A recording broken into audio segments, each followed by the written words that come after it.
Notre invité ce soir, Mathieu Rosset, bonsoir. Merci d'être avec nous depuis le Japon ce soir sur BFM Lyon. Alors, vous êtes qualifié hier pour les Jeux Olympiques grâce à votre 13e place.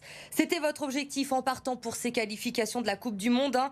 Beaucoup de soulagement et de joie, j'imagine, maintenant que ce billet pour les JO est dans votre poche.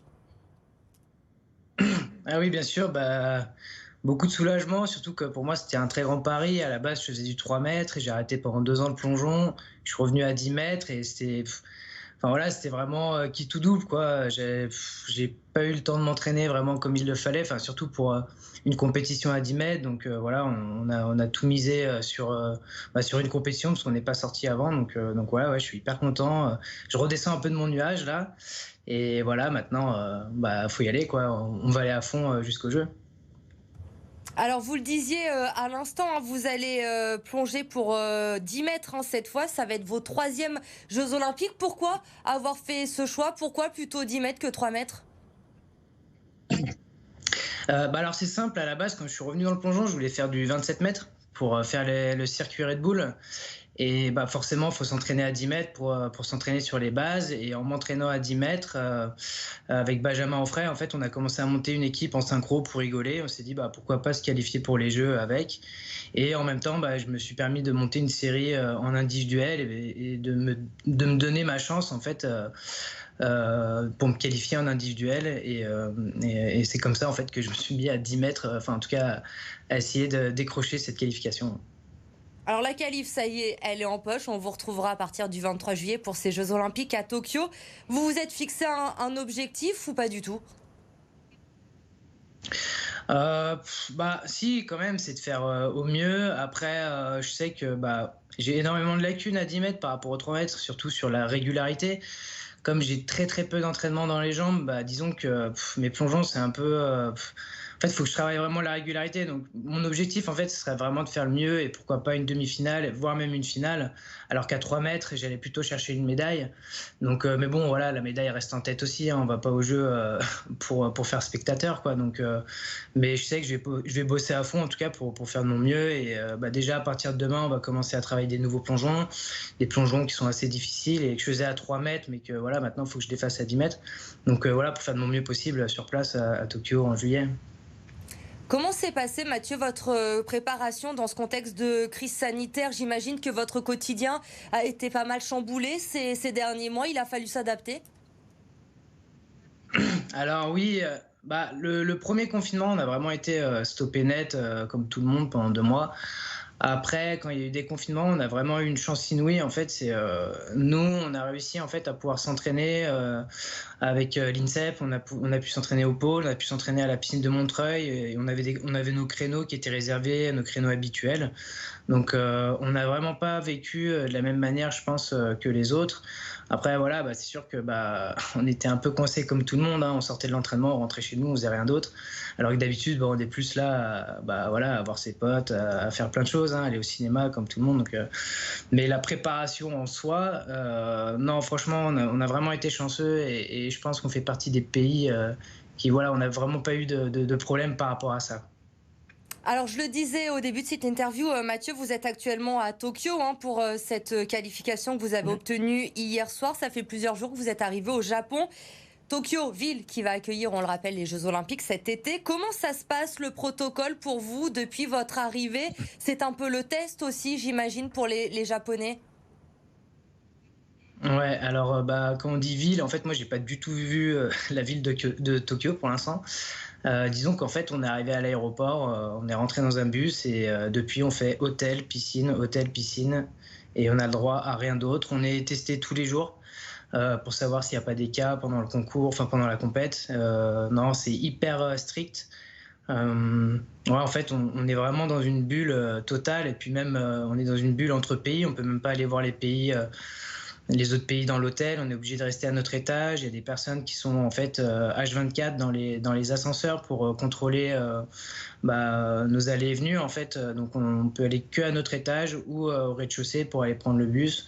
On peut même pas sortir à plus de 5 mètres de l'hôtel à part pour prendre le bus. Enfin, c'est assez C'est assez on va dire militaire quand étrange, même comme surtout organisation. Bah après non, c'est pas militaire parce que les Japonais ils sont quand même très chaleureux. Ils sont pas, enfin c'est pas des Chinois quoi. Enfin je veux dire les Chinois, moi j'ai été à Pékin et les Chinois quand ils ont des règles, voilà, ils le font ressentir. On va dire c'est beaucoup plus militaire. Là les Japonais ils sont beaucoup plus limite, ils sont désolés à chaque fois à dire non, bah désolé, voilà vous pouvez pas aller plus loin donc on va pas leur gueuler dessus. C'est comme ça, c'est les lois et puis sans ça on pourrait pas faire la compétition donc on s'adapte et c'est pareil pour tout le monde et d'une certaine manière, ça nous permet en fait de se centrer, enfin de se centraliser vraiment sur notre objectif qui est la qualif olympique, quoi. Faut faire effectivement avec ce contexte sanitaire et cette crise que l'on vit depuis plus d'un an maintenant. Pour les repas, ça se passe comment? Vous êtes également enfermé dans votre chambre, vous mangez seul? Ouais, alors on est censé manger seul. Après, nous, entre plongeurs, enfin franchement, les coachs, ils mangent, enfin tout le staff mange ensemble. Nous, entre plongeurs, on mange ensemble. De toute façon, on est testé tous les jours, hein. De toute façon, qu'il y ait un de nous qui est positif, il y a toute l'équipe qui dégage. Donc autant manger ensemble parce que sinon, ce serait un enfer. Après, voilà, plateau. En fait, on a des espèces de plateaux repas, hein. C'est comme bah, dans l'avion. En fait, on a un repas dans un sachet, dans des box. Et on n'a pas le choix, quoi. On les mange et puis on laisse nos sachets à la sortie de la chambre et puis les gens, enfin les Japonais viennent récupérer pour jeter. Enfin, il y a vraiment, on limite énormément les échanges. Un dernier mot sur ce protocole. J'ai lu qu'il y avait également une application qui avait été installée sur votre Ouais. téléphone quand vous êtes arrivé au Japon. C'est pour vous tracer, c'est ça? Comment ça se passe? Alors, on a plusieurs applications. On a une application qui est vraiment sur, bah, voilà, est-ce qu'on a des symptômes, est-ce qu'on a de la fièvre, et en fait, bah, on doit la remplir tous les jours. Donc celle-là, je pense pas qu'on soit tracé, mais ils peuvent vérifier bah, pour sortir du territoire, ou en tout cas, c'était hyper important pour rentrer dans le territoire. Après, quand on est arrivé sur le territoire, oui, on a deux applications en fait où voilà, c'était vraiment des applications où ils nous tracent. Alors, est-ce qu'ils nous tracent H24? Ça, on n'en sait rien, mais on a des notifications comme quoi on doit dire bah oui, on est bien ici, oui, on n'a pas de fièvre, on n'a pas de symptômes. Voilà, c'est assez bizarre en fait. Moi, pour moi, enfin, enfin, on se sent quand même un peu pisté tous les jours, quoi. Mais bon, après, on s'en fout, on fait hôtel, piscine, on va pas plus loin, donc c'est pas très grave, quoi. C'est déjà pas mal, vous avez la piscine pour passer un peu de bon temps. Ça pèse pas trop sur votre morale quand même, Mm. toutes ces contraintes, ça vous perturbe pas dans la préparation? Non, moi, enfin, je pense que tout le monde, en fait, ça perturbe pas. Au contraire, comme j'ai dit, on est vraiment plus centré sur nos objectifs. En fait, c'est plus, justement, on se sent plus bah, chanceux d'être ici et on fait hyper attention. En fait, c'est une situation qui est assez particulière et en fait, on a l'impression d'être une exception. Donc, non, au contraire, je pense que ça nous motive, en fait, et de dire, bah, voilà, si on est ici, c'est pas pour rien et c'est pour décrocher quelque chose et on a la chance de pouvoir le faire, donc on y va à fond. Un mot sur les Jeux, je le disais, qui vont débuter le 23 juillet. Ils vont être inédits, évidemment. On le sait, il n'y aura pas de public étranger dans les tribunes.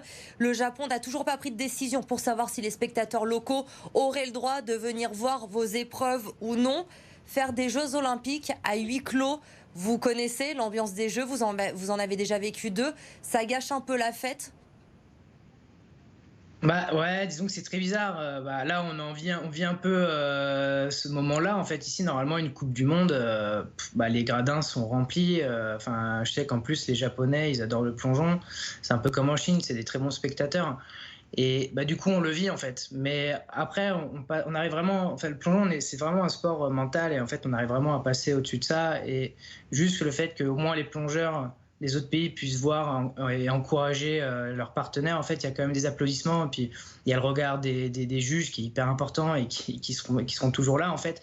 Et donc, voilà, on arrive à passer au-dessus de ça. Donc, oui, il y a moins d'ambiance mais ça reste quand même voilà, des grosses compétitions et je pense que les JO, bah, ça va être, je pense, décevant pour ceux qui connaissent pas. En fait, moi, je connais, j'ai vécu ça, mais ça restera une compète comme les autres et justement, sera peut-être moins pesant en fait, parce qu'un grand public, ça peut être très stressant et là, justement, bah, il y aura peut-être encore plus de niveaux. Et on vous souhaite plein de belles choses pour ces Jeux olympiques à Tokyo. Mathieu, merci beaucoup d'avoir été avec nous ce soir sur Merci à vous. BFM Lyon.